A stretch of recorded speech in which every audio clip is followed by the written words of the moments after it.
তার নাম Kim Namjoon. তিনি জিনের মতো ওয়ার্ল্ড ওয়াইড হ্যান্ডসাম নন, তিনি সুগার মতো সেভেজ নন, তিনি জেহুপের মতন ব্রাইট সানশাইন নন, তিনি জিমিনের মতো মিষ্টি নন, তিনি ভিয়ের মতো শিশু সুলভ নন, তিনি জাংকুকের মতো অ্যাথলেটিক নন, কিন্তু তিনি কিম নামজুন, বিটিএস এর লিডার, সেই গ্রুপ যা বিশ্বব্যাপী কোটি কোটি মানুষের হৃদয়ে জায়গা করে নিয়েছে। তার আইকিউ 148। তিনি গণিতে একজন জিনিয়াস। উচ্চ মাধ্যমিক পরীক্ষায় দেশের শীর্ষ 1%-এ স্থান পেয়েছেন। কোরিয়ার টপ 1% বুদ্ধিমান মানুষের তালিকায় আছেন। কোরিয়ার সিভিল সার্ভিস পরীক্ষায় প্রথম স্থান অর্জনকারী। Test of English for international কমিউনিকেশনে স্কোর 900+। ডেবিউর আগে ছিলেন একজন আন্ডারগ্রাউন্ডার র্যাপার, ইলেকট্রনিক ইঞ্জিনিয়ারিং এ স্নাতক। শুধুমাত্র ফ্রেন্ডস সিরিজ দেখে ইংরেজি শিখেছেন। 3টি ভাষায় কোরিয়ান, ইংরেজি এবং জাপানিতে দক্ষ।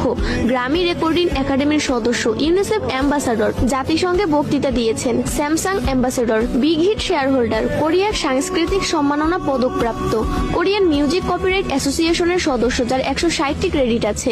ডেভিড এবং প্রবন্ধ লেখার শিল্পে পারদর্শী, পিয়ানো বাজাতে জানেন, তাইকোয়ান্ডোতে দক্ষ, মাটির শিল্পে দক্ষ, আইস স্কেটিং জানেন, সি ফুড এবং সিগারেট ঘৃণা করেন, আলোতে ঘুমাতে পারেন, গড অফ ডিস্ট্রাকশন বা দ্য ডেস্ট্রয়ার নামে পরিচিত। তিনি র্যাপ করতে পারেন, গান গাইতে পারেন এবং নাচতেও পারেন। একজন গীতিকার, প্রযোজক, সুরকার, কবি, সঙ্গীতজ্ঞ, একজন বহুভাষাবিদ, একজন দাতা ও সমাজসেবী, বই পড়ার ভীষণ শখ, প্রকৃতি প্রেমিক, ফ্যাশনের আইকন, একটি জীবন্ত শিল্পকর্ম। সর্বশেষ তার হাসি, বিশেষ করে ডিম্পল স্মাইল সবার সেরা। কিম নামজুন, কে-পপ ওয়ার্ল্ডের সেরা নেতা।